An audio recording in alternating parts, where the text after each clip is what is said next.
ഈ target steady state plasma concentration ഒന്ന് നോക്കൂ. നമ്മൾ എങ്ങനെ ഇവിടെ എത്തിച്ചേരും? എങ്ങനെ ഇത് കൺസിസ്റ്റൻ്റ് ആയിട്ട് മെയിൻറ്റെയിൻ ചെയ്യും? ലോഡിംഗ് ആൻഡ് മെയിൻ്റെനൻസ് ഡോസുകൾ കൊണ്ട്. ഇത് നമുക്ക് നോക്കാം learn efficient pharmacology pharmacokinetics part 16. നമ്മുടെ ബോഡി ഈ 100 ml ടബ് പോലെയാണെന്ന് വിചാരിക്കുക. പ്ലാസ്മ 10 ml ആണെന്നും ബാക്കിയുള്ള 90 ml ബോഡിയിലെ ബാക്കി വോളിയം, അതായത് ടിഷ്യൂസ് ആണെന്നും അസ്യൂം ചെയ്യുക.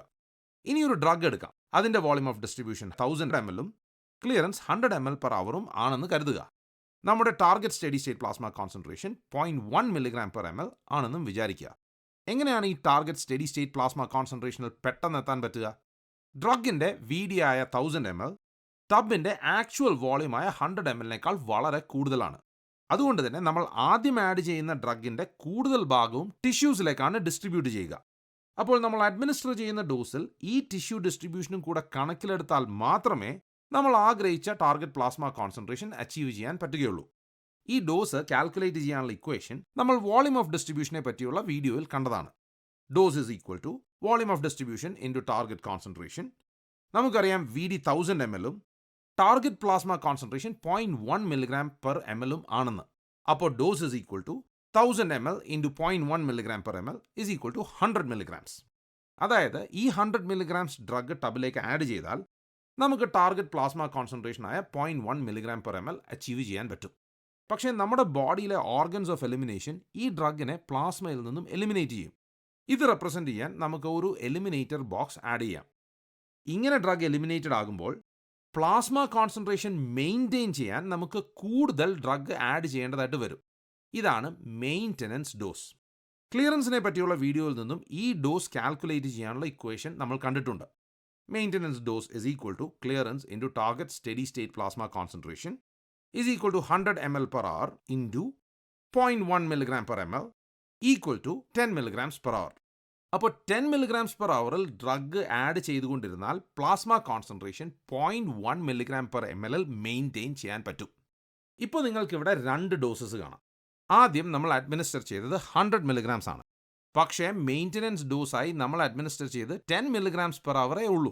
എന്നാൽ പിന്നെ സ്റ്റാർട്ട് ചെയ്യുന്നതും മെയിൻറ്റെയിൻ ചെയ്യുന്നതും ഒരേ ഡോസിൽ, അതായത് 10 mg/hour തന്നെ പോരെ? നമുക്ക് നോക്കാം. ആദ്യത്തെ ഡോസായ 10 mg ശേഷം നമ്മൾ അച്ചീവ് ചെയ്യുന്ന plasma concentration C is equal to D divided by VD is equal to 10 mg divided by 1000 ml equal to 0.01 mg/ml. ഇത് വളരെ കുറവാണ് നമ്മുടെ ടാർഗറ്റ് പ്ലാസ്മ കോൺസെൻട്രേഷൻ ആയ 0.1 mg/ml ആയിട്ട് കമ്പയർ ചെയ്യുമ്പോൾ. ഡോസസ് റിപ്പീറ്റ് ചെയ്യുമ്പോൾ ഡ്രഗ് ബോഡിയിൽ അക്യൂമുലേറ്റ് ചെയ്യുകയും പ്ലാസ്മ കോൺസെൻട്രേഷൻ പതുക്കെ കൂടുകയും ചെയ്യും. ഒടുവിൽ നമ്മളുടെ ടാർഗറ്റ് പ്ലാസ്മ കോൺസെൻട്രേഷൻ ആയ 0.1 mg/ml അച്ചീവ് ചെയ്യുക തന്നെ ചെയ്യും. പക്ഷേ ചിലപ്പോൾ ഇത്രയും സമയം നമുക്ക് കാത്തു നിൽക്കാൻ പറ്റിയെന്ന് വരില്ല. ഉദാഹരണത്തിന് മെഡിക്കൽ എമർജൻസീസിൽ ടാർഗറ്റ് പ്ലാസ്മ ലെവൽസ് പെട്ടെന്ന് അച്ചീവ് ചെയ്യേണ്ടതായിട്ട് വരും.